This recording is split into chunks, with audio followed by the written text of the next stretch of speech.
The most striking thing about an adult male is his spectacular schnozzle. Nothing to do with nutrition, but a lot to do with sex. For female proboscis prefer nasally well-endowed males. We have no idea why. The other obvious feature is the huge belly. Proboscis have 2 stomachs to help them break down the unpalatable fibrous leaves.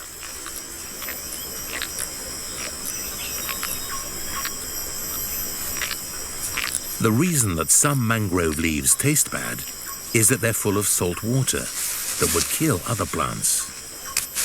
But mangroves have evolved ways of surviving.